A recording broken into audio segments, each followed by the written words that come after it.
matanda na, pero ang pagkakaalam ko lang is 8 employees. Pero ang hiling ko sa kanya is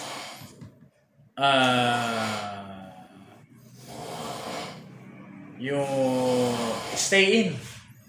Stay in sila ang hiling. So pinagbigyan naman ako ni Sir.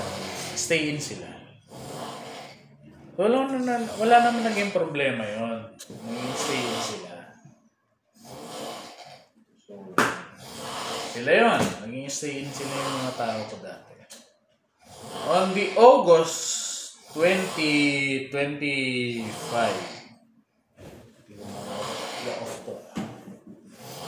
August 2025, may mga ang mandate kasi ng kumpanya is magkaroon ng test sa amin.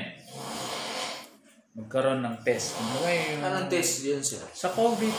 Okay. August 5 is the birthday of Sir Aldrin. Yan yung birthday niya eh. August 5. Ang birthday ni Sir Aldrin. Ang problema, hindi ko lang matandaan kung kailan kami nag-test, kung August 5, 6, or 7. Hindi ko lang matandaan. Ang dami nag-positive, pare. To tell you honestly. Sa drugs? Hindi, sa COVID. COVID. Grabe, ang COVID na to. COVID that time in Metro Manila, ang dami nag-positive. Even though our company driver, nag-positive.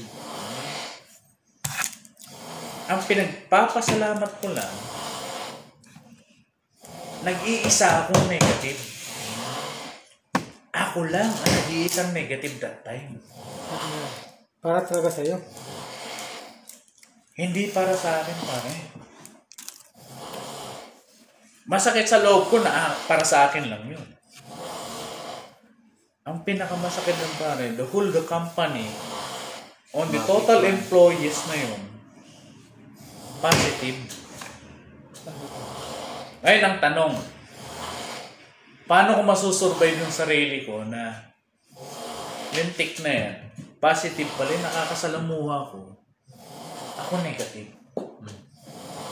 So kahit umuwi ako sa pamilya ko that time, mahawaan ko yung pamilya. Yung pamilya mo? Anytime. Kahit malakas yung resistensya ko, negative ako, what if di nila kaya? Negative sila. Negative sila. What if mag-positive sila? Ayan ang pinakamalaking sakripisyo ko na ginawa ko sa Annapolis Group of Companies. Hindi ka uwi sa inyo? Hindi pa tapos yan. Inuwi ko muna yung mga empleyado ko, empleyado natin. Dinala ko sa pamilya na sa bahay-bahay nila. Hinatid ko muna sila. Umuwi ako ng madaling araw ng alas 3 ng madaling araw. On the same time na kung kailan kami nag-positive. Kung kailan sila nag-positive lahat. Pero bago ako umuwi doon sa bahay, bago ako makarating sa pintuan ko, tinawag ko si Mrs. Mami, please prepare this. Alcohol. Mas maganda, buhusan mo ako ng tubig na merong sabon. I appreciate that. Sanitizer? Parang masanitize lang ako dati. Ginawa ng asawa ko yun. Awa ng Diyos. Buhay pa kami hanggang ngayon. Pati mga pamilya ko. Pati nung mga empleyado ng Annapolis 3 dati na naging positive, buhay na buhay hanggang ngayon. Alagaan lang. Yan ang sakripisyo ko for the Annapolis Group of Companies. Matindi yung balahibo ko sa'yo, boss ko. Yan ang sakripisyo ko. Nagkaroon ng problema. Lahat ng computer nila, laptop, dinadala ko sa bahay nila. I don't care kung anong gagawin nila sa akin noon. I-quarantine nila sa akin. I don't care. Ang problema lang, naging guilty lang ako sa sarili ko noon. Namatay tatay ko, year 2020, On the same date, lintik na yun, birthday ko pa, November 15. Tama yun, November 15, birthday ko pa. 1 year niya. Actually, kanina. Ano yun? Birthday ng tatay ko yan. Condolence boss, pero Kaya, hindi natin celebrate si Sir. Kaya Happy nung birthday. nakaraan, nung sinabi ni, dineclare ni Sir Rodney, birthday ko is November 15. Sinabi ko, I don't care. Kasi nga, hindi naman talaga man celebrate ng birthday ko eh. Ngayon lang, kasi syempre, gusto ko makilala kayo eh. Gusto ko makasama ko kayo. Ganun. pero hindi kami kumpleto, boss. Dito. Hindi lang Kulang. kulang. Kaya nung time na yun na nakita naman ni Sir Aldrin yung sacrifices ko sa opisina. Sabi niya sa Vince, saludo ako.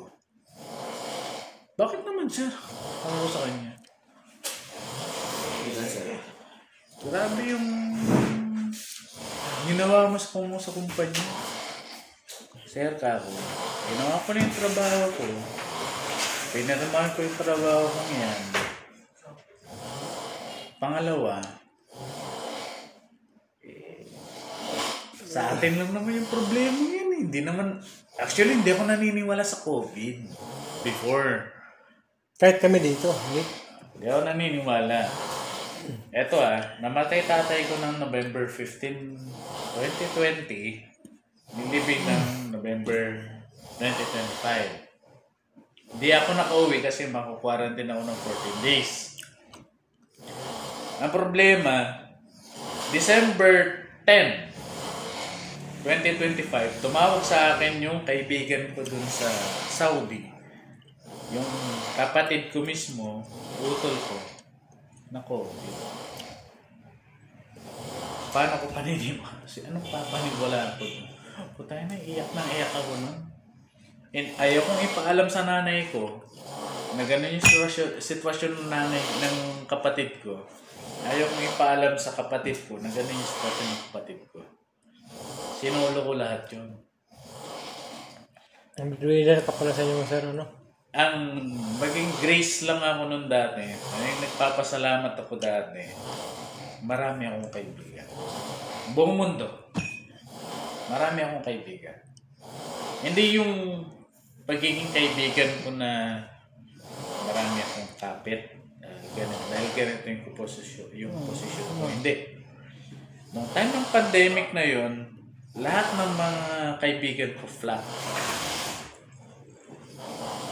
Walang mataas, walang mababa, walang mahirap, walang mayaman. Flat lahat. Nung nandun ako sa time na yun, tinawagan ako ng kaibigan. Sabi sa akin ng kaibigan ko nung nasa Riyadh, Saudi Arabia. Parang nabalitaan ko yung nangyari sa kuya mo. Anong problema? Naging transparent ako. Okay, Brad. Ganito, in-explain ko sa